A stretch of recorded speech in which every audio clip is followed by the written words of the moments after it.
Nothing can keep me away. He is my destiny. Ẹ jẹ́ kí a gbàdúrà. Olúwa gbé ọ̀gá fún wákàtí. Ọ̀rọ̀ rẹ̀ yè, ó sì ní agbára. Bẹ́ẹ̀ sì ni ìwé mímọ́ jẹ́ ó di mímọ̀ fún wa pé ìtànṣán ọ̀rọ̀ rẹ̀ ó mú ìmọ́lẹ̀ wá, ó sì fi òye ó fi fún èpè. Olúwa mo bẹ̀ ọ́ wípé nípasẹ̀ ọ̀rọ̀ rẹ̀ kẹ́ ẹ tan ìmọ́lẹ̀ sí ọkàn àyà ẹnìkọ̀ọ̀kan wa. Ọ̀gá ògo, ẹ wá ṣe bẹ́ẹ̀ fún wa.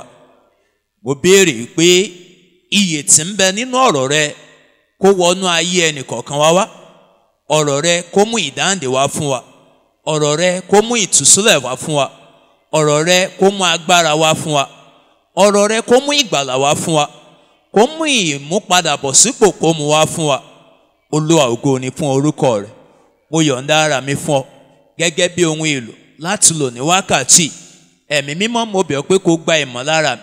Ohun gbogbo tí ṣe tèmi pátápátá kó lò fún ògo rẹ̀. Olúwa, ẹ wá ṣe bẹ́ẹ̀ fún wa. Ògo ni fún orúkọ rẹ̀, Olúwa. Ní orúkọ Jésù Olúwa wa, àmín.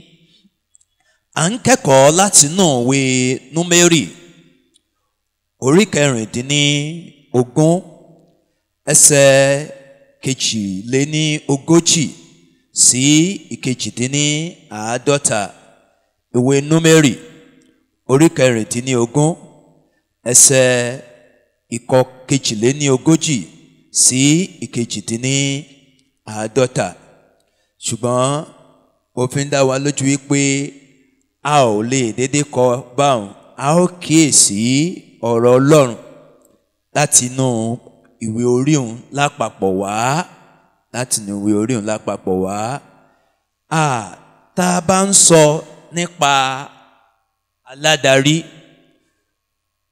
bí a bá ṣe ra ọkọ̀ tuntun tí a gbé kalẹ̀ tí a mọ̀ pé ní tòótọ́ ọkọ̀ yìí rèé, ọkọ̀ tuntun ni. Ìgbàgbọ́ wa ni wípé ọkọ̀ náà gbọ́dọ̀ ṣiṣẹ́ dáradára. Ṣùgbọ́n tí ò bá sí ẹ́ńjìnì nínú ọkọ̀ wọn ò lè ṣe kíni, kò lè ṣiṣẹ́, kò lè kó ní ojú tó wà. So bẹ́ẹ̀ náà ni a ṣe àfiwé rẹ̀ gẹ́gẹ́ bí ọkàn ọmọ ènìyàn.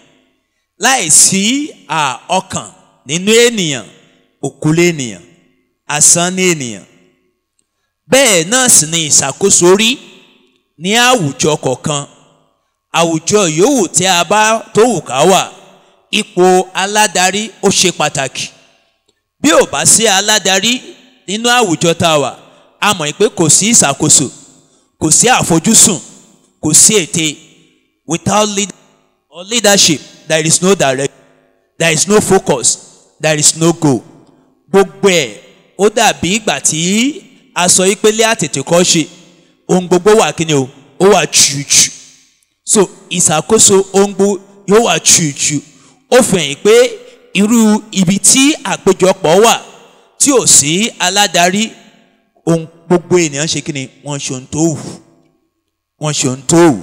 Ìdí nu ohun tó fi hàn pé aládarí, ìṣàkóso ó ṣe pàtàkì gidigidi nírú àwùjọ yòówù kí a bára wa. Bẹ́ẹ̀ sì ni ìpéjọpọ̀ wa gẹ́gẹ́ bí Kìrìsìtẹ́nì, gẹ́gẹ́ bí ọmọ Ọlọ́run, ó ṣe pàtàkì.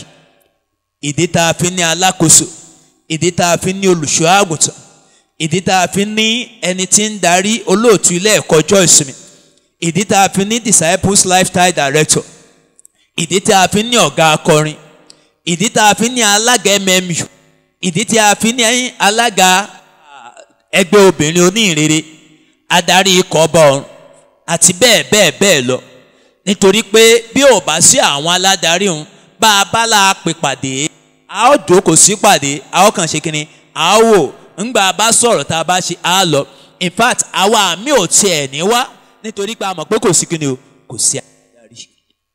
So ó ń sọ fún wa yìí pé ipò aládarí ó ṣe pàtàkì, kò ṣeé má ní ipò aládarí nírú àwùjọ yòówù kí a lè wà, pàápàá jùlọ àwùjọ ìpéjọpọ̀ àwọn ọmọ Ọlọ́run.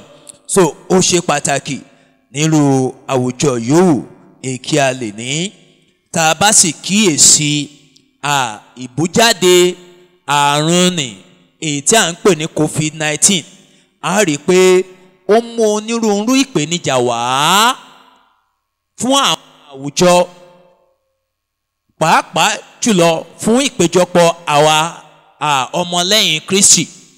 Ó ti àfẹ́tì ọrọ̀ ajé wa, ó àfẹ́tì ohun ìní wa, ó àfẹ́tì ohun gbogbo, bẹ́ẹ̀ sì ni ó ní ipa nínú ìjọ Ọlọ́run. So èyí ń sọ fún ẹ yìí pé adarí tó múnádóko ní ìpéjọpọ̀ ọmọ Ọlọ́run ó ṣe pàtàkì nírú àkókò bíi eléyìí. So ohun tí a ò lè ṣe ká mọ̀ ní ohun tó pe dandan fún wa, ohun tó pe dandan fún wa. A sì mọ̀ yìí pé ìlọsíwájú ẹ̀ka kọ̀ọ̀kan, ìlọsíwájú àwùjọ kọ̀ọ̀kan ó dálé lórí irú aládarí èyí tí a bá ṣe kíni, èyí tí a bá ní. Ọ̀tọ̀ ni kí a ní aládarí, ọ̀tọ̀ ni kí a ní aládarí tó múnádóko tó lè ṣe ìṣàkóso láti darí wa, tó ní òye ohun tí ó ń ṣẹlẹ̀. So irú àkókò báyìí a nílò aládarí èyí tí ó múnádóko, kò ṣe mọ́ nìní. A ó kíyèsí àwọn nǹkan kan láti ibi àkórí ọ̀rọ̀ wa kí nígbà tá à ń tẹ̀síwájú. We examine certain things, so we take the definition and we make the clarity of terms in our topic. We have effective.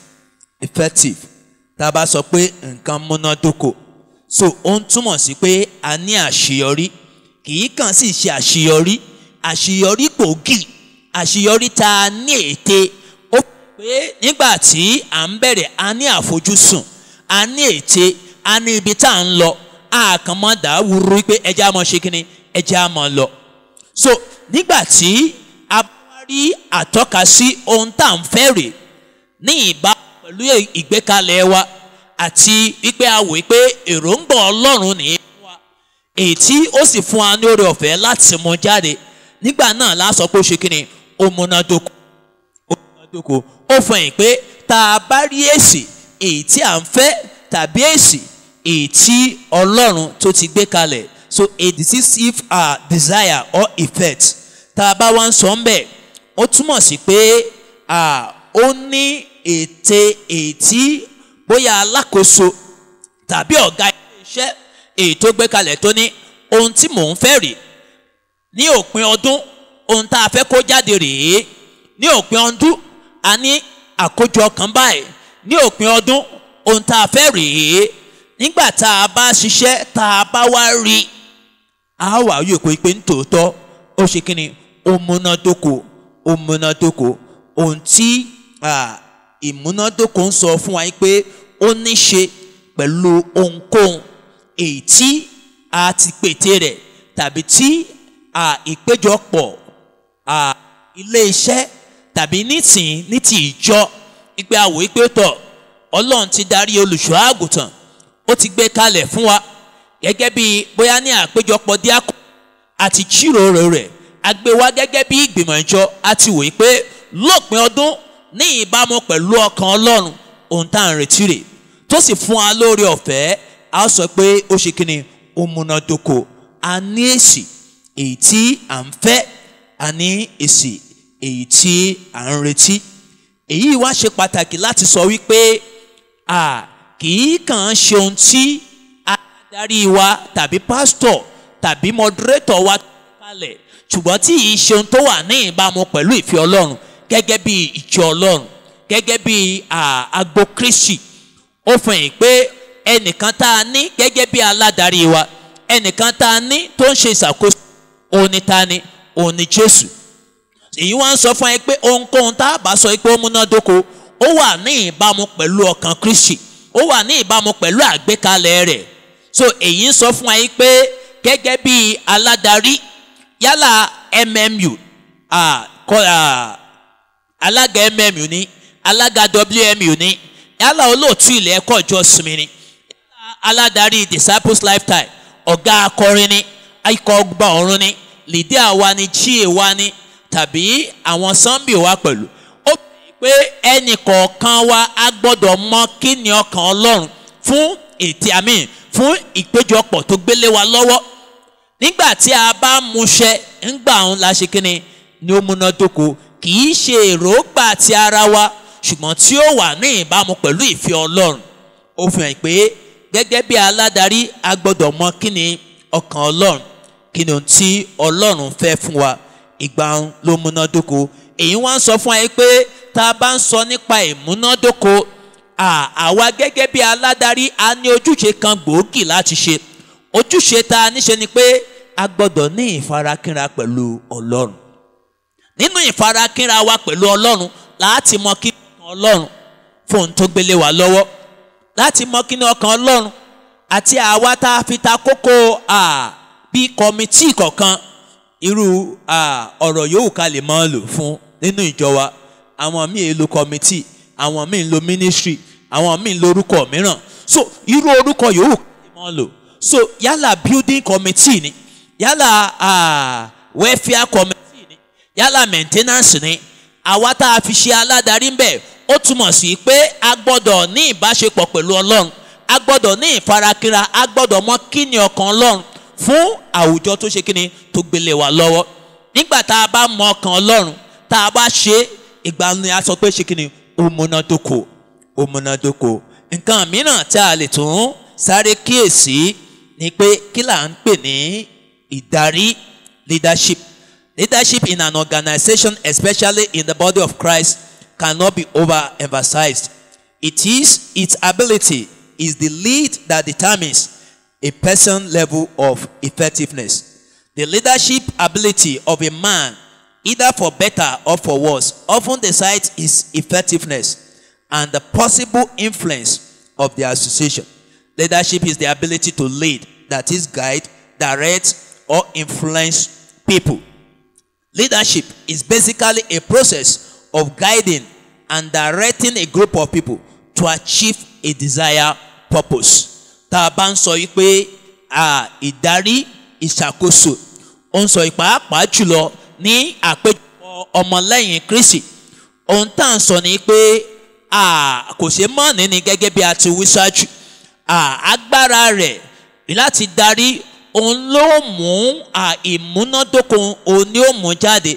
So ní kúkúrú, ìdarí ni pé à ń fúnni ní ìtọ́ni, à ń darí ẹni pé bó ti yá rìn rèé, bó ti yá rìn rèé. Bẹ́ẹ̀ sì ni nǹkan kan wà tá a gbọ́dọ̀ kíyèsí, a gbọ́dọ̀ kíyèsí. Àwa tá a bá fi ṣe aládarí pẹ̀lú orí ọ̀fẹ́ Ọlọ́run, àwọn tí ń bẹ lẹ́dọ̀ wa tí Ọlọ́run fún wa lórí ọ̀fẹ́ láti mọ darí, ó túmọ̀ sí pé wọ́n ní ìgbàgbọ́ Ọlọ́run nínú wa. A mọ̀ pé kò sẹ́ni tó ṣe gbẹ́kẹ̀lé, àbí àfẹntí orí ọ̀fẹ́ Ọlọ́run nínú rẹ̀. Mo ní ọ̀rẹ́ kan gbà wà ń sùkú, yóò ní I'm not trusting any man, even you. I'm only trusting God's grace in your life.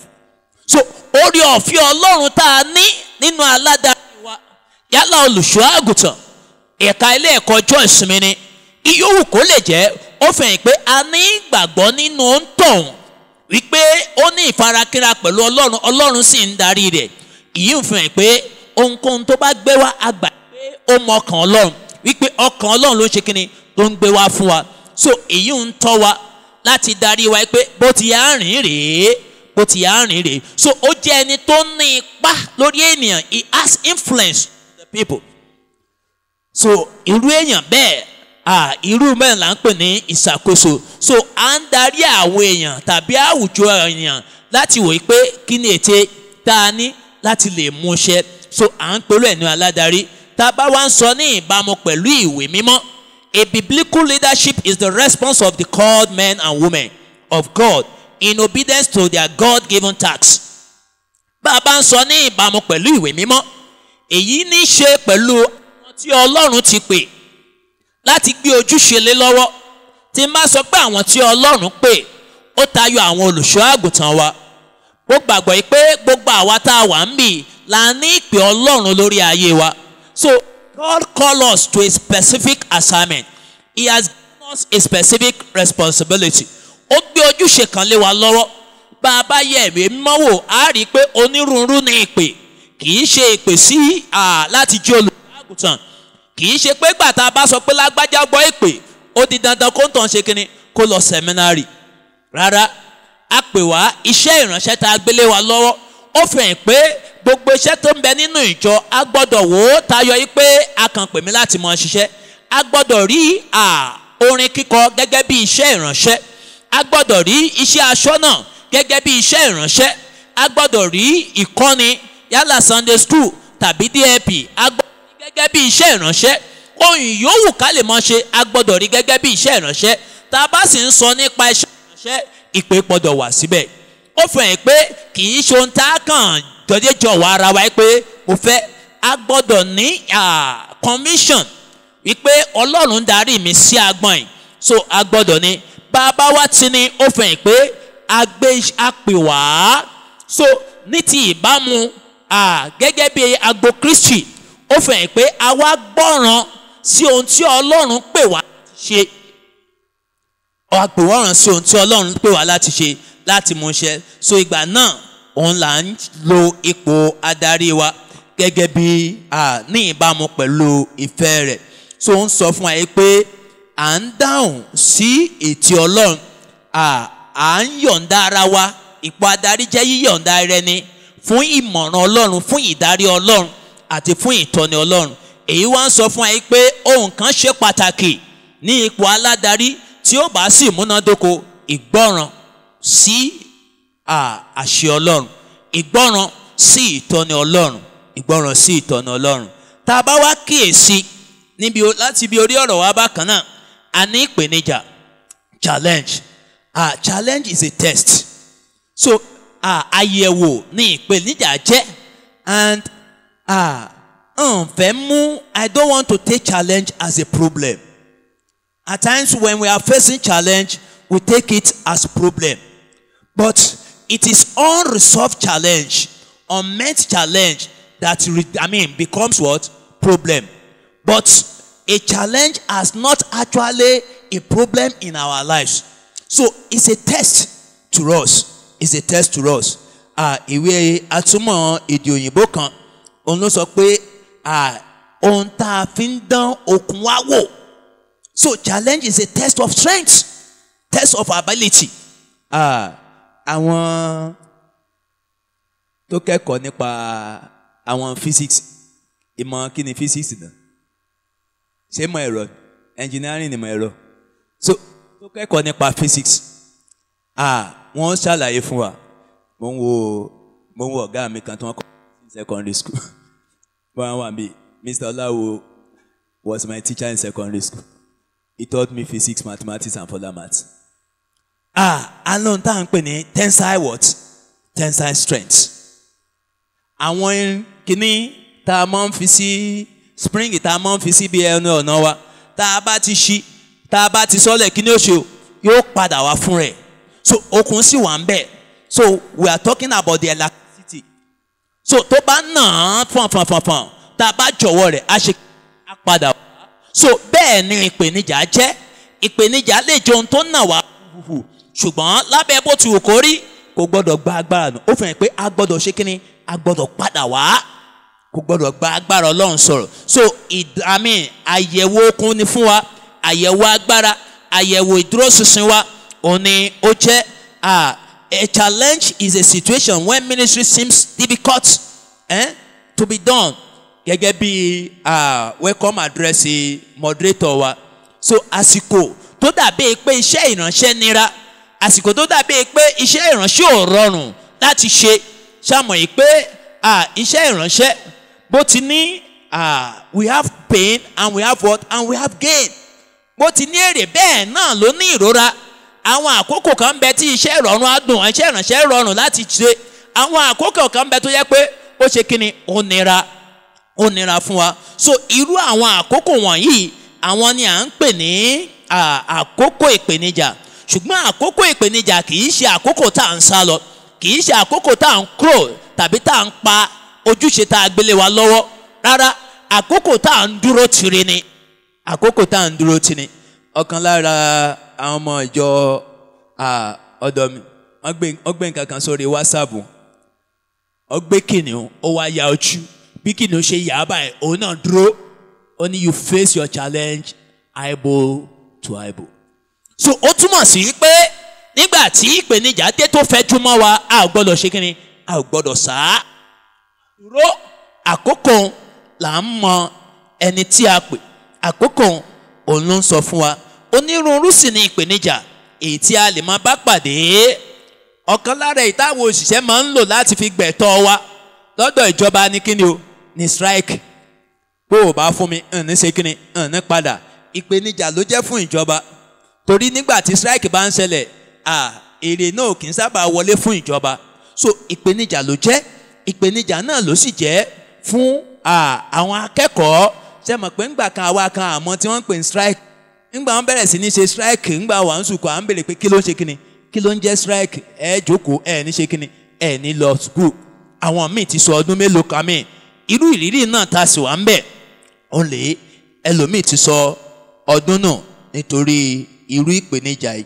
A sì ní àwọn onírúurú ìpèníjà. A ó gbà pẹ̀lú mi pé ọ̀kan lára ohun tó máa ń jẹ́ ìpèníjà ni pé ńgbà ẹ bá ṣọ́ọ̀ṣì tí èrò tí ń wá ṣọ́ọ̀ṣì bá ń ṣe kíni bó bá ń dínkù. When you are having reduction in congregation, it's also what? It's also a challenge. How will you minister in such situation? So, a ní onírúurú ìpèníjà. Tàbí nígbà tí a bá rí ọmọ ìjọ tá a péjọ pọ̀ iṣẹ́ ìránṣẹ́ amọ̀dùn ṣe nígbà tá a bá rí èèyàn ṣùgbọ́n wa, ṣùgbọ́n tá a bá rí èèyàn ṣùgbọ́n wa iṣẹ́ ìránṣẹ́ amọ̀ ṣe kíni amọ̀ nira. Àkókò ìpèníjà nu bó bá ṣe pé pásítọ̀ ní òde tó tún á every living soul ńgbọ́ bá tún kọrin tán òun náà ni ó tún iṣẹ́ ìránṣẹ́ ṣe kíni amọ̀ nira nírú àkókò, amọ̀ nira nírú àkókò. Mo rántí gbà mo ṣe student pastor sì tí lórí ọ̀fẹ́ àti mọ́ kọrin wọn bá bẹ́ńtì tí mò ń kọ ó bá yà á bẹ̀rẹ̀ á sì bẹ̀rẹ̀ praises bá rà àwọn tí ó kọrin require àsìkò sì ti tó yà á bẹ̀rẹ̀ àwọn tí ó kọrin wọn dúró sáà ní bẹ̀rẹ̀ ni á bẹ̀rẹ̀ tí n bá ti rántí màá kàn tún bú sẹ́rìn gbà Ọlọ́run ti fún mi lórí ọ̀fẹ́ àti lè mọ́ kọrin díẹ̀ báyìí. Bí n bá rí praise team èmi bẹ̀rẹ̀ orin nù so n dúró de praise team kankan mọ́ báyìí. Ara ìpèníjà nu àwọn tó yẹ ká lò ṣùgbọ́n ṣe kí ni tá ò rí ìpèníjà nu onírúurú ní ìpèníjà. Ńgbẹ́ bá kó instrument kalẹ̀ tẹ́ẹ̀rẹ́ ni tí ó lù ara ìpèníjà náà nù àbí. So it's also a challenge. So a ní ìpèníjà lónírúurú. Bí sálárì ò bá wọlé tí wọ́n sì ní a máa ṣiṣẹ́ ìránṣẹ́ ẹ̀yin èèyàn Ọlọ́run ìpèníjà kan náà nù. A nílò owó a kò nù lé wa tàbí olùṣọ́ àgùntàn tí sálárì ò tí ì wọlé. Ṣé mọ̀ bí ò bá ní ọkàn Ọlọ́run ẹ̀yin gẹ́gẹ́ ti mọ̀ látòrí púpìtì pé ó dàbí pé nǹkan kan ń ṣẹlẹ̀. So onírúurú ó ní ìpèníjà wa, ìpèníjà ń wá lónírúurú. So a challenge is a demand from someone such as a guide to stop to give proof of who we are. Ohun tí ìpèníjà ń sọ fún wa ni wípé ó ń sọ fún wa ó ń béèrè irú ẹ̀ ń tá a ṣe kí ni irú ẹ̀ ń tá a jẹ́. That who are you? Are you a true pastor? Are you a true Christian? Have you released yourself to the Lord? So challenge is asking us a very penitent question. Who we are. So ìdánwò àyẹ̀wò ẹni tá a jẹ́ ní ìpèníjà tí ó ń jẹ́ fún wa. A mọ̀ pé lákòókò ìpèníjà onírúurú lẹ́lòmíì ti ṣe. Onírúurú lẹ́lòmíì ti ṣe. Tá a bá wá ń sọ nípa ìdààmú tàbí ìpòrúru ọkàn ó ń sọ pé the occurrence of the unexpected. Nígbà tí ìṣẹ̀lẹ̀ tá a retí nígbà tó bá ṣẹlẹ̀ so ìdààmú dé ìpòrúru ọkàn dé ọkàn kó sókè nítorí pé ohun tá a retí ohun ṣe ohun tá a retí ló ṣe kíni ló ṣẹlẹ̀. Ọlọ́run ní kó ọmọ kò ní fààyè gbà fún wa nígbà tá a retí kó ọmọ tá a retí kó aya tá a retí kó ọkọ tàbí ẹni tá a ti gbẹ́kẹ̀lé. Ó ní president kan ní BSF fúngbà mo wà ní school bọ́lá ẹni ẹni tó ń ti gbẹ́kẹ̀lé pé yóò tọ̀ ọ́ ní sùkúù ṣàdédé ló ń tọ̀ ń jáde nínú ayé. Báwo lòun sì lọ sùkúù ó kọ̀wé pé Ọlọ́run fúnjọ́ mélòó kan ó lóun ò tiẹ̀ bọ́ lóun sọ̀rọ̀ òun ò ṣe anything. Àkókò ìpèníjànú tó mú ìpòrúru ọkàn èyí tí ó mú dání èyí tó mú dání. So it's a state of being confused. It is, a lack of clarity, that is misunderstanding of situation. Nígbà tí ipò tá a wà tí ò ṣe kíni tí ò yé wa, kò sí àlàyé tá a lè fẹ́ fi fún un. Àwa gan béèrè lọ́wọ́ ara wa onírúurú ìbéèrè ṣùgbọ́n a ò ṣe kíni, a ò ní ìdáhùn fún un. So irú àkókò bẹ́ẹ̀ àkókò ìpòrúru ni, when things are disorganized.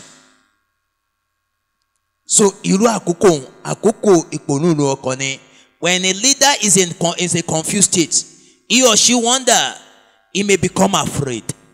Ẹ̀rù lè bàyàn, àyà lè jáyàn, and ohun tí ìpòrúru ń ṣe ni pé ó fẹ́ mú aṣọ àfojúsùn, so that we're able to lose focus. It works distraction. So a confused person has difficulty in focusing, in paying attention. Mọ̀ tó ti dé bá wa. Ọlọ́run sọ̀rọ̀ àti ka Bíbélì àti ka ọ̀rọ̀ Ọlọ́run tàbí àti wá sílé ìjọsìn. Ó dàbí pé ó nira. Nígbà tá a gbé nǹkan wọ̀nyí yẹ̀wò, mo fẹ́ ká kọjá lọ sínú ẹsẹ̀ Bíbélì èyí tí à ń lò. The immediate context. Nítorí àkókò wa, a ní ìwé ńlọ́wọ́, so a lè kíyèsí the immediate context ní ọwọ́ wa. Òyìn sọ fún wa pé kí ló ń tó pilẹ̀ ẹ̀kọ́ tí a fẹ́ kọ́, kí ni ohun tó pilẹ̀ rẹ̀. So ó ṣe pàtàkì nínú ẹ̀kọ́ Bíbélì yòówù kí a lè fẹ́ kọ́ láti wo kí ló ń tó pilẹ̀ rẹ̀. So ohun tó pilẹ̀ rẹ̀ a ó rí pé ó ní ṣe pẹ̀lú ìgbà tí a fún àwọn ọmọ Ísírẹ́lì ní ìmọ̀ràn, ṣùgbọ́n tó dàbí pé wọn ò lè tẹ̀lé ìmọ̀ràn. Ṣùgbọ́n mo fẹ́ kí a lọ kíákíá sí ẹsẹ̀ Bíbélì ibi tá a kíyèsí ìwé Númérì orí 16 ẹsẹ̀ 22 sí ẹsẹ̀ 51. Number 16, 42 through 48. Ẹ ń bá ní lọ́wọ́ ní èdè Yorùbá, ẹ jọ̀ọ́ ẹ bá ń kà á. Ó sì ṣe tí wọ́n pẹ́ lọ pọ̀ ní Mósè àti Áárónì tí wọ́n sì wo ìran àgọ́ àjọ. Kíyèsí àwọn sọ́mà wò ó, ògo Olúwa sì farahàn. Mósè àti Áárónì sì wá síwájú àgọ́ àjọ. Olúwa sì sọ fún Mósè pé ẹ lọ kúrò láàrin ìjọ yìí kí èmi tí ó rú wọn ní ìṣẹ́jú kan. Wọ́n sì lójú wọn bọlẹ̀.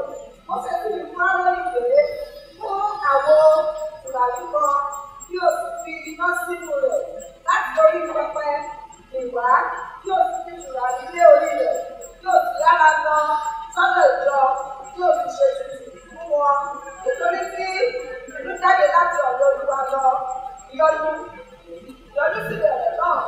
Áárónì sì mú àwo tùràrí bí Mósè ti fi àṣẹ fún un, ó sì súré lọ láàrin ìjọ. Kíyèsí ìyọnu ti bẹ̀rẹ̀ náà láàrin àwọn ènìyàn. Ó sì fi tùràrí sínú rẹ̀, ó sì ṣètùtù fún àwọn ènìyàn náà. Ó sì dúró bí agbede méjì òkú àti alààyè. Ìyọnu náà sì dúró. Ẹ ṣeun. Tí a bá kíyèsí ẹsẹ̀ yìí, ṣùgbọ́n a ó wo gbogbo ẹ̀ papọ̀. Númérì orí 16, a ó rí wípé ó ń sọ nípa ìṣọ̀tẹ̀ sí àwọn aládarí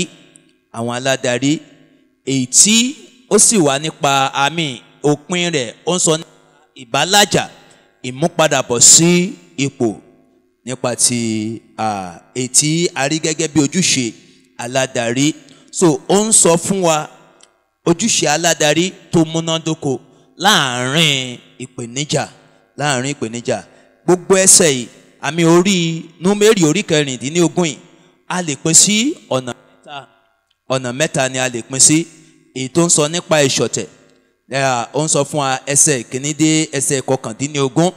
Èyí tó ń sọ fún wa nípa ìdájọ́, ẹsẹ̀ 20 rẹ̀ sí ẹsẹ̀ 45, àti tó ń sọ nípa atonement, ìṣètùtù fún àwọn tí ó ṣọ̀tẹ̀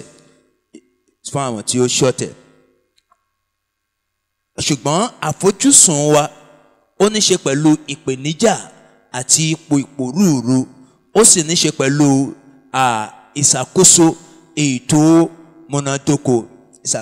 múnádóko. Tá a bá kíyèsí lápapọ̀ ìwé Númérì orí 16, nǹkan 4 ni mo fẹ́ mú jáde níbẹ̀ gẹ́gẹ́ bí ìpèníjà tí ó ń bẹ nínú ẹsẹ̀. Bákan náà a wò ó ní ìbámu pẹ̀lú ìpèníjà èyí tí a lè máa bá pàdé lẹ́nu iṣẹ́ ìránṣẹ́. Ìpèníjà àkọ́kọ́ èyí tí ó wà ń bẹ, a lè rí ìṣọ̀tẹ̀ rebellion, grumbling, kíkùn sí ènìyàn, then opposition, àtakò, outbreak of plague, ìtújáde àìsàn àbí àrùn, a ó kíyèsí àwọn nǹkan wọ̀nyí ní ẹyọ kọ̀ọ̀kan. Níbẹ̀ la sì tún á wò kí ni àwọn tó pè fún ìdarí tó múnádóko. Ohun àkọ́kọ́ òun ni ìṣọ̀tẹ̀. Ẹ bá ń lọ sínú ìwé Númérì nǹkan náà, ẹ já ka ẹsẹ̀ ìkíní rẹ̀. Númérì orí 16 tá à ń kíyèsí ẹsẹ̀ ìkíní. Kórà ọmọ Ísárì ọmọ Kóhátì ọmọ Léfì àti Dátánì òun Àbráhámù, àwọn ọmọ Eliábù àti òun ọmọ Pélétì, àwọn ọmọ Rúbẹ́nì jìmọ̀. Ẹ ṣeun. So a rí àwọn tí ó gbìmọ̀, pàápàá Kórà. So àwọn wọ̀nyí wọ́n jẹ́ ẹni tó darí láti gbìmọ̀ láti tako Mósè, ìṣàkóso Mósè àti ti Árónì. Lẹ́yìn ìgbà tá a ti fi òfin fún wọn ní orí, a rí i pé òfin yẹ kó darí wọn, òfin yẹ kó tọ́ wọn, ṣùgbọ́n wọ́n ṣàìgbọràn, wọn ò tẹ̀lé ìlànà. Gẹ́gẹ́ bẹ́ẹ̀ náà ni fún àwa náà lónìí, a ní ìlànà tó yá tẹ̀lé gẹ́gẹ́ bí ìjọ. A ní pé bó ti yá ṣe rèé, yálà bí ẹgbẹ́ akọrin ni, a ní rules and regulation. Yálà nínú ẹgbẹ́ obìnrin ni, a ní ìlànà tó yá tẹ̀lé. Gẹ́gẹ́ bí ìjọ, a ní ìlànà tó yá tẹ̀lé. Ṣùgbọ́n a mọ̀ pé àwọn ẹni bíi Kórà, àwọn náà ń bẹ nínú ìjọ. Àwọn ẹni tí ò ní tẹ̀lé ìlànà, pé ìlànà tẹ ẹni á tẹ̀lé òun à ní tẹ̀lé. Ẹni bá kọ̀ tí ó tẹ̀lé ìlànà ní ìbámu pẹ̀lú ìfẹ́ Ọlọ́run, irú àwọn èèyàn bẹ́ẹ̀ kí la pè wọ́n? Ọlọ̀tẹ̀ ni wọ́n. Ìbéèrè mi àkọ́kọ́ ni wípé bí àwa ti jókòó ń bì gẹ́gẹ́ bí aládarí, ṣe mọ̀ pé ọ̀nà méjì la wà. A dúró gẹ́gẹ́ bí aládarí, ṣùgbọ́n gẹ́gẹ́ bí aládarí àwa náà ń bẹ gẹ́gẹ́ bí alátẹ̀lé. A ti kọ́ ní disciples lifestyle wa. So alátẹ̀lé ni wá, a sì tún jẹ́ aládarí. A lè fi wá ta kókó ibì kan, ṣùgbọ́n lábẹ́ ẹlòmíràn àwa náà tún ṣe kínní, a tún jẹ́ alátẹ̀lé. Ó túmọ̀ sí pé ó ń bá wa ọ̀rọ̀ yìí ń dojúkọ wá gẹ́gẹ́ bí alátẹ̀lé, ó sì tún dojúkọ wá gẹ́gẹ́ bí aládarí. Ṣáà mọ̀ ṣọ̀tẹ̀. A sì gbà yí pé nígbà tí ìṣọ̀tẹ̀ bá wà, yálà láàrin ìgbìmọ̀, yálà nínú ìjọ ni, àkókò ìpèníjà ni, àkókò tó nira ni fún aládarí láti kíni, láti darí. Mò ń gbọ́ Ọlọ́run gbọ́ pé gbogbo wa á di ọmọ ẹ̀yìn ní tòótọ́, tá a ní mọ ní ìnira, tá a ní mọ ní ìṣòro láti decide to make decision. Tí ò ní ṣe pé a ti ṣe ìpàdé, a ti parí rẹ̀ wá. Ńgbà bá wá fẹ́ sọ̀rọ̀, ọ̀tọ̀ níbi tí aládarí rò pò ń lọ, ọ̀tọ̀ ló ń tá ó ṣe kíni, ọ̀tọ̀ ló ń tá gbé dìde. So àwọn Kórà, àwọn wọ̀nyí dúró láti tako Mósè àti Árónì, bó tilẹ̀ jẹ́ pé a ṣe fún wọn ní ìlànà. Ẹsẹ̀ sì kíyèsí dáradára, àwọn wọ̀nyí tó dúró láti tako Mósè àti Árónì, àwọn àlùfáà àbí ọmọ àlùfáà náà ni wọ́n. Àwọn ọmọ àlùfáà náà ni wọ́n. Èyí ń sọ fún ẹ pé ìṣọ̀tẹ̀ gan kì í ṣe láàárín àwọn tó jìnnà tàbí àwọn tí ò mọ Ọlọ́run. Àwọn tó ní òye rẹ̀, ṣùgbọ́n tí wọn ò fi àyè gbà á, àwọn gangan ni wọ́n máa ń dúró láti ṣọ̀tẹ̀. So àwọn ló dúró. Rebellion is an act of resistance to constituted authority or leader. It connotes disobeying one in authority or control. It is a refusal either by individual or group of people to follow the law. Rebellion is a war situation. So àkókò ogun jíjà mo ti wà ní mo lóore ọ̀fẹ́ mo wà ní church council kan ńgbà wọn parí mo bá reverend pé kó bible bá a ti ń lọ reverend ní àwọn kìíní yẹ̀yẹ́ wọn ṣe mọ̀ pé n sì lè sọ̀rọ̀ it struck my mind àwọn kìíní yẹ̀yẹ́ wọn àwọn ọmọ ìjọ rẹ̀ mọ̀ ní but n lè fọ́ so níbi tí ìṣọ̀tẹ̀ bá wà bí olùṣọ́ àgùntàn gan fún ara rẹ̀ ò bá ṣọ́ra ọ̀tọ̀ ní ìwòye tí ó ṣe kíni tí ó mọ̀ wọ àwọn ọmọ ìjọ. Ibi tí ìṣọ̀tẹ̀ bá wà bí aládarí ò bá ṣọ́ra ọ̀tọ̀ ní bí ṣe máa wọ àwọn tó ń tẹ̀lé. Bí alága ẹgbẹ́ obìnrin àbí alága ẹgbẹ́ ọkùnrin ò bá ṣọ́ra ọ̀tọ̀ ní bí ó ṣe máa wọ àwọn tó ń tẹ̀lé. Ìgbáradì rẹ̀ wá sí ibi ìpàdé bí ogun ló máa jẹ́ bí ìjà ló máa ṣe kíni bí ìjà ló máa jẹ́. Ó ti wà ní RA meeting kan rí èmi àti ẹni tó jẹ́ president àjọ ń gbé nínú ilé àsìkò tẹ́ bá sì ń lọ meeting mọ̀ múra ni torí pé confrontation ìbéèrè lónírúurú mọ̀ àwọn ìbéèrè tẹ́ mọ̀ bí Ọlọ́run Olúwa kí ni kí n ṣe kí ni fi dáhùn kí ni fi dáhùn ibi tí ìṣọ̀tẹ̀ bá wà irú àkókò bẹ́ẹ̀ ó ń nira láti ṣe iṣẹ́ ìrànṣẹ́.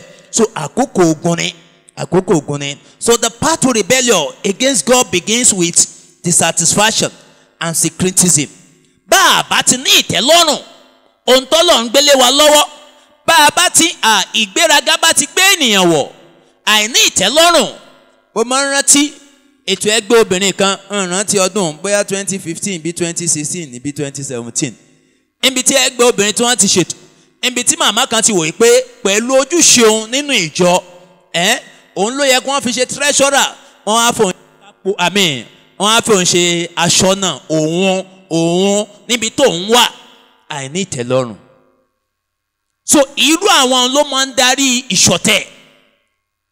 Bá a bá wà ní ìta ní ìtẹ́lọ́rùn à ń bẹ lára àwọn akóra à ń bẹ lára àwọn tó mú kí ìjọ Ọlọ́run kí ìtẹ̀síwájú kọ́ nira à ń bẹ́ẹ̀ ohun tá a bá gbélé wa lọ́wọ́ yá ní ìtẹ́lọ́rùn pẹ̀lú rẹ̀ láti tẹ̀síwájú.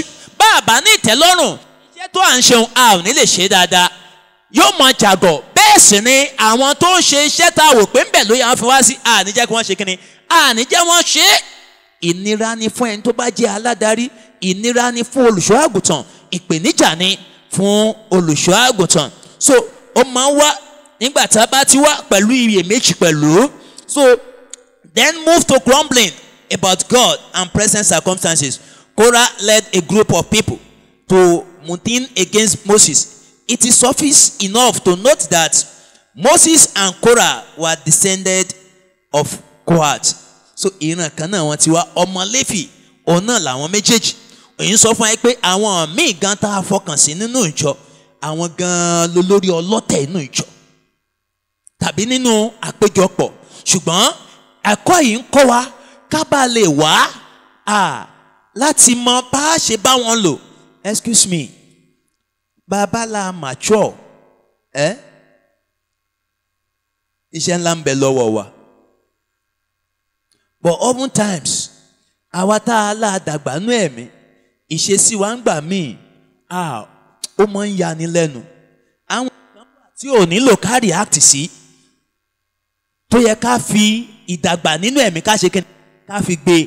Ṣùgbọ́n gbà làwa náà ti fara ya kinní kan. Ìbéèrè ni pé ìdàgbà rẹ̀ nínú ẹ̀mí ọkàn ni òun á dà. So àkókò tó nira nu. So àkókò tó pè fún ìfarabalẹ̀. Àkókò tó pè fún ẹ̀mí Ọlọ́run láàyè láti darí wa.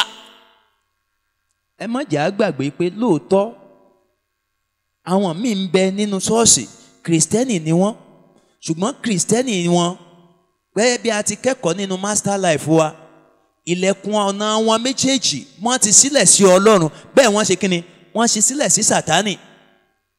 Wọ́n ti kọ́ ṣe sílẹ̀ sí Sátánì, ètí ẹran ara ń darí ayé wọn.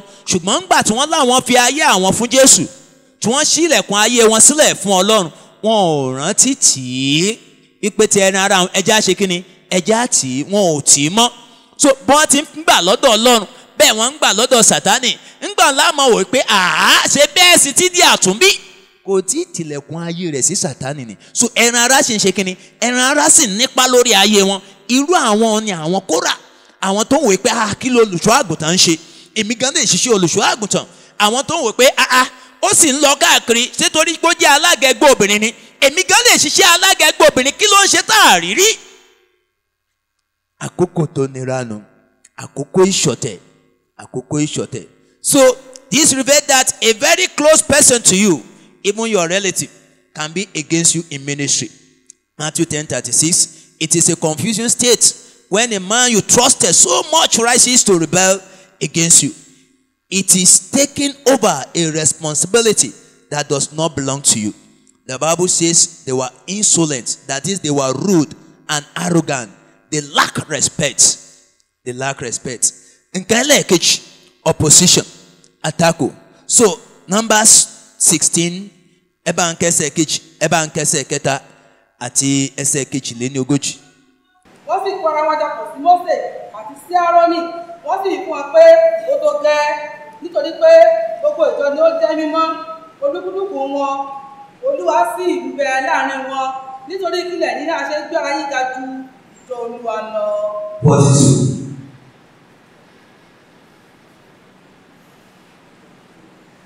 Ó sì ṣe nígbà tí ìjọ péjọpọ̀ sí Mósè àti sí Árónì, tí wọ́n sì wo ìhàgọ́ àjọ, sì kíyèsí àwọn tó wọ́n kò ògo Olúwa sì farahàn. Ẹ ṣeun.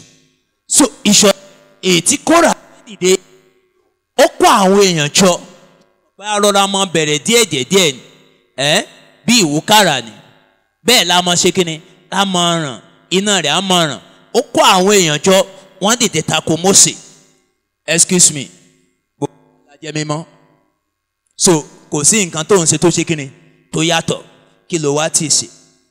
Ẹ̀yin èèyàn Ọlọ́run, nígbà wọ́n dìde láti takò wá bá wọn, ẹ mọ̀ jẹ́ ó gba ipò ẹ̀mí mímọ́ láàyè nínú ayé wa. Ọ̀kan lára ohun tá a lè ṣe láti darí ní ìbámu pẹ̀lú ìfẹ́ Ọlọ́run.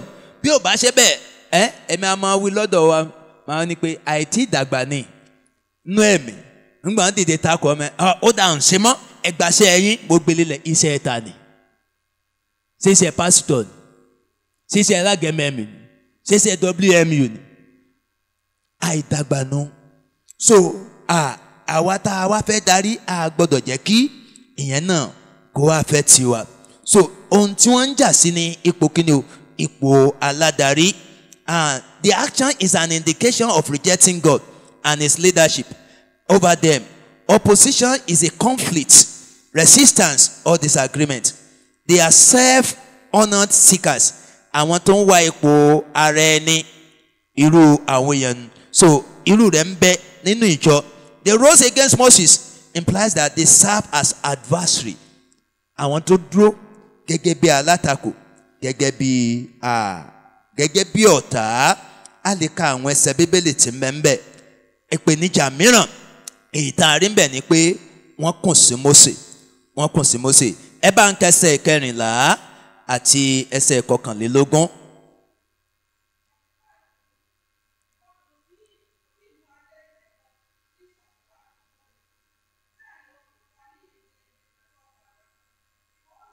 Ọkùnrin wọ̀nyí bí àwa kìyàn gòkè wá. Mósè sì bínú gidigidi, ó sì wí fún Olúwa pé má ṣe ka ẹbọ wọn sí, èmi kò gba kẹ́kẹ́ kan lọ́wọ́ wọn, bẹ́ẹ̀ ni èmi kò pa ẹnìkan wọn lára. Ẹ bá ń ka 41.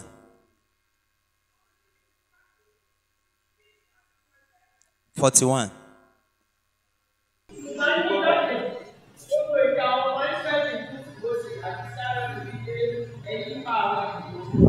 Ẹ ṣeun.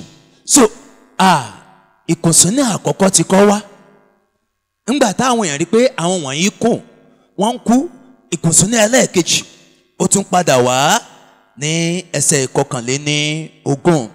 Ó padà wá lé ẹsẹ̀ 21. tí Ọlọ́run bá fi ẹnikẹ́ni sí ipò, irú èèyàn bẹ́ẹ̀ kì í ṣe èèyàn lásán. When God ordained man and put such into an office, God invested such with authority. So kì í ṣe ènìyàn lásán.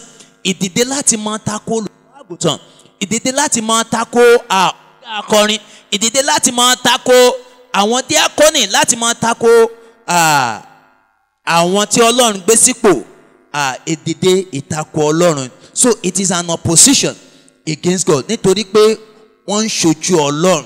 So ìkùnsínú a máa mú àìsàn wá, a máa mú àrùn wá. Grumbling is sin before God. It is the action or fact of complaining in a bad temper. Tabankun lọ́nà tí ò tọ́. It stir up ungodly fire. They grumble that Aaron is the spiritual leader, hence challenging his leadership. Grumbling keeps man away from God's purpose for his life. It makes a man deaf to God's voice. It takes man's eye away from Jesus, fixing it on self and the difficult situation facing.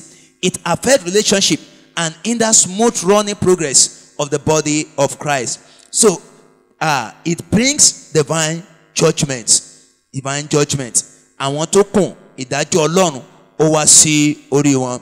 And this led to further grumbling, and that is verse 41.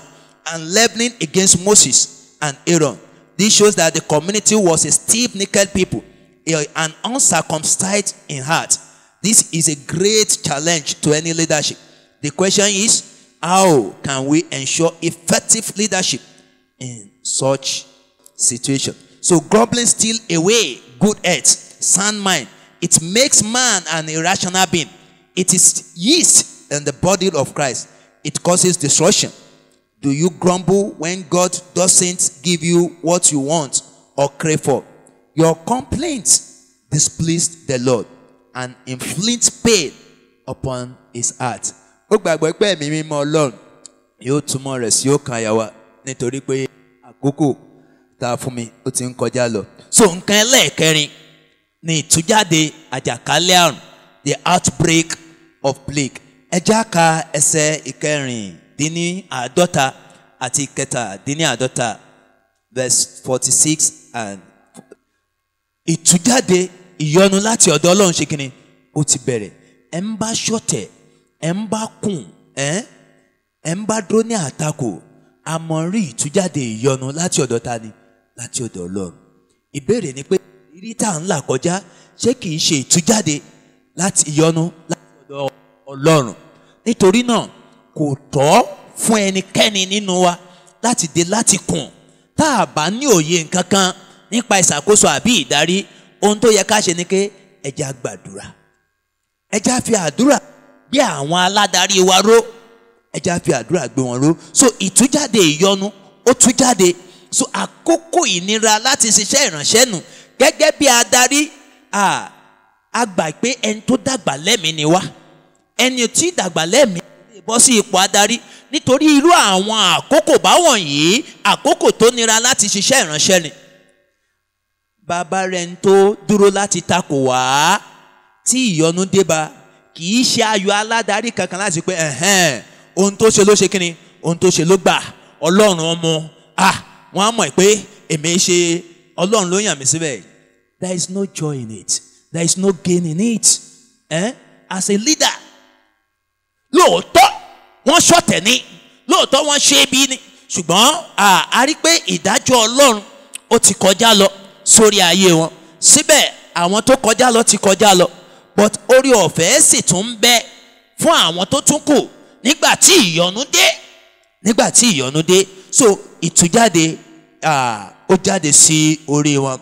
The glory of the Lord, which is the divine visitation, comes along with divine judgment. Ògo Ọlọ́run sọ̀kalẹ̀ tá a bá ka Bíbélì o.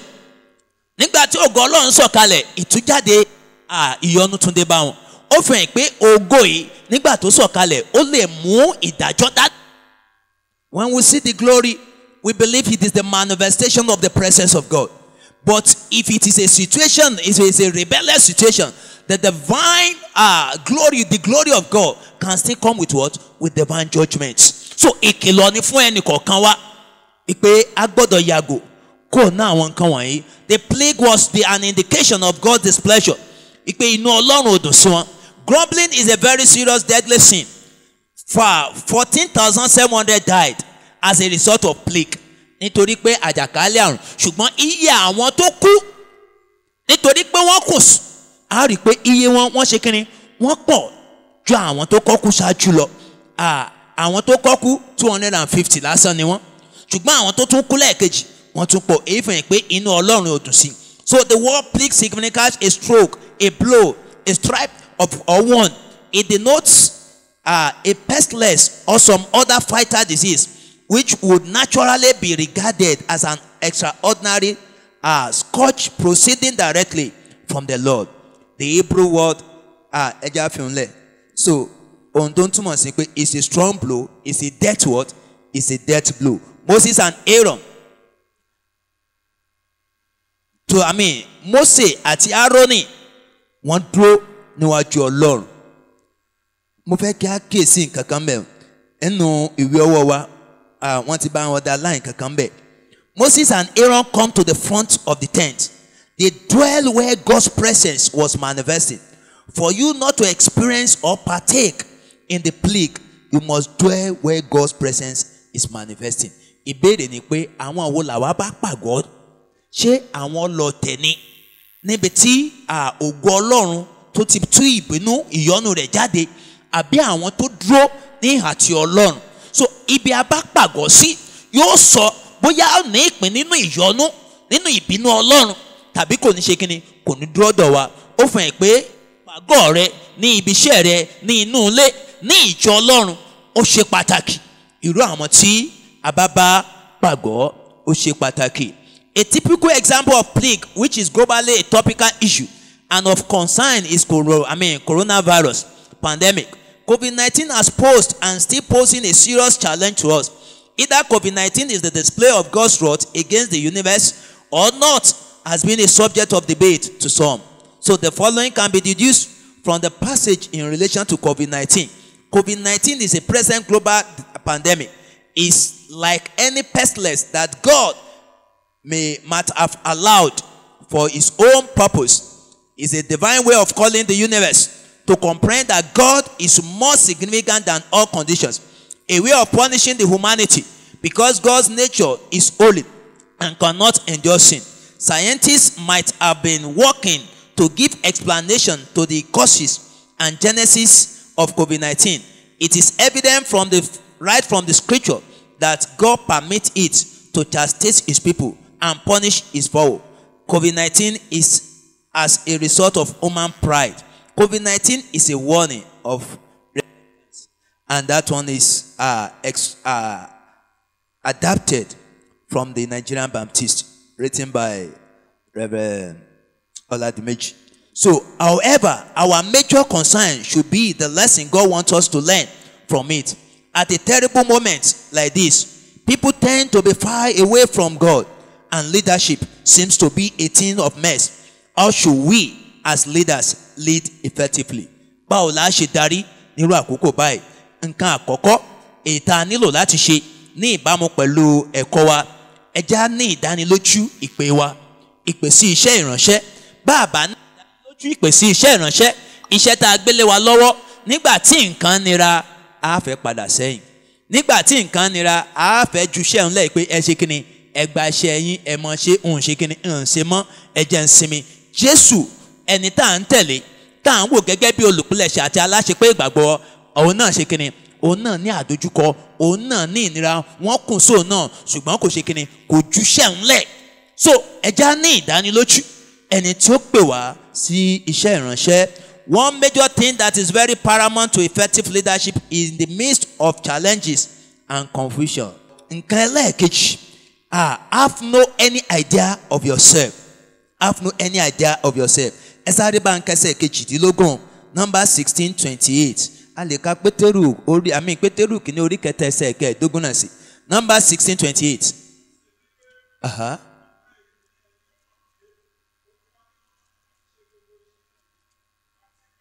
Èmi kò ṣe wọ́n láti inú ara mi wá. Ẹ ṣeun. Èmi kò ṣe wọ́n láti kíni? Láti inú ara mi wá. Bàbá darí ní tòótọ́ ní àkókò tó nira, ẹ má jà ṣohunkóhun láti inú ara wa. Must have no idea of ourselves èyí túmọ̀ sí pé a gbọ́dọ̀ ní ìfarakínra pẹ̀lú Ọlọ́run. Ó túmọ̀ sí pé èrò wa á jẹ́ kó wá subject sí ìdarí ẹ̀mí mímọ́. Our feelings, our emotions must be subject to the leading of the Holy Spirit. A fi àyè gbà á. A mọ́ ní ìnira ń gbà míì láti yẹ èrò wa, ìmọ̀lára wa, láti yà á kò nígbà tí ẹ̀mí mímọ́ bá ń ṣe kíni, bá ń darí wa. So a gbọ́dọ̀ dúró láti mọ̀ ìgbà tá a mọ̀ pé èrò ọkàn mi ni, this is my feeling, this is emotion, and this is what God is saying, and so we follow. We mustn't have idea.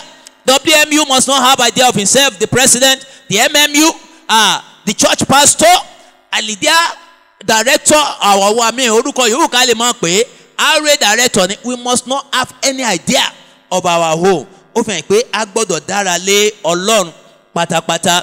Nǹkan ẹlẹ́ẹ̀kẹta, have sincere burden for the people God put in your care. Nígbà táwọn ṣẹ̀ tí àwọn ti kọjá lọ, táwọn míì tún á kùn ẹ ti pa àwọn èèyàn, tí ìtújáde ìyọ́nú Ọlọ́run tún jáde, tí gbogbo àwọn èèyàn tún kú lọ. Mósè àti Árónì tújú bolẹ̀. Olúwa ẹnìkan á lè ṣẹ̀ kí gbogbo àwọn èèyàn mọ̀ jí àbí?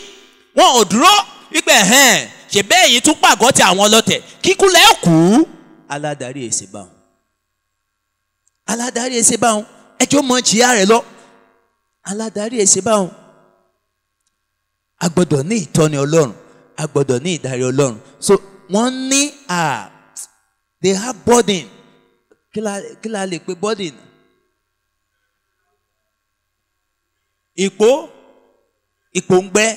Ṣé anyway, aṣá jẹ́ tí ohun tí mo ń sọ.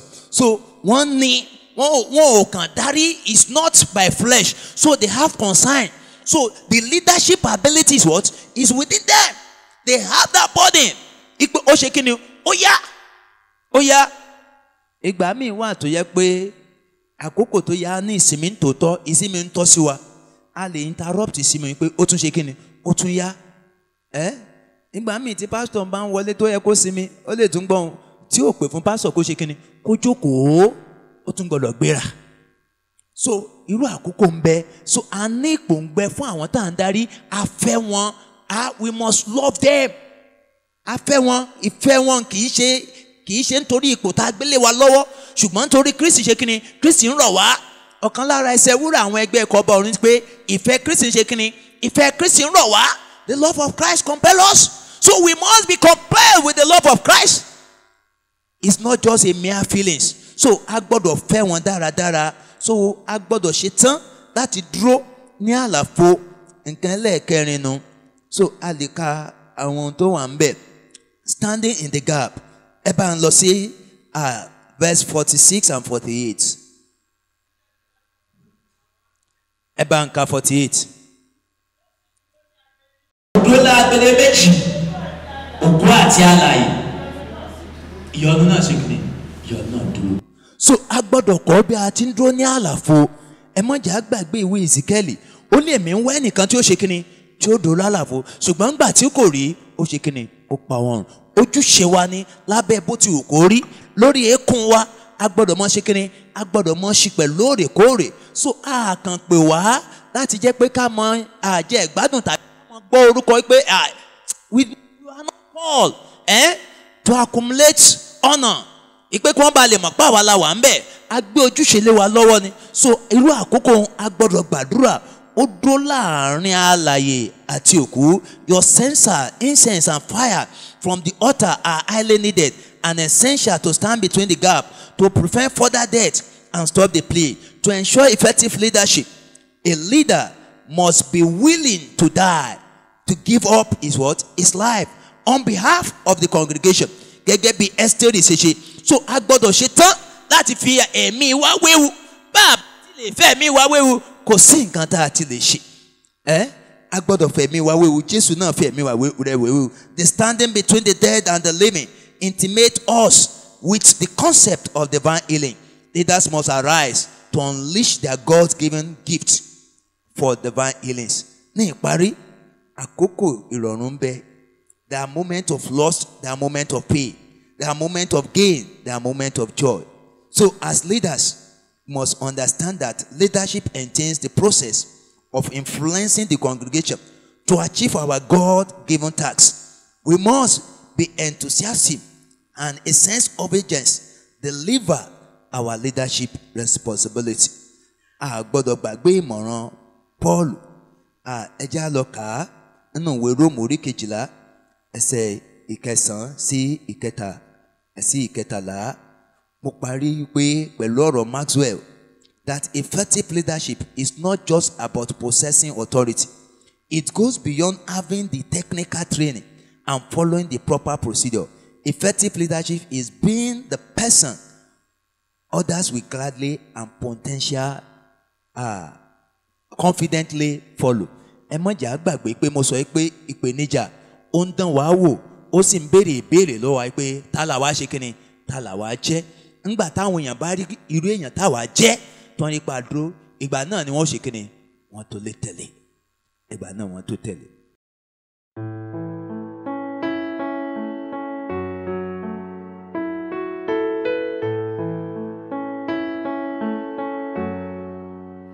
I will follow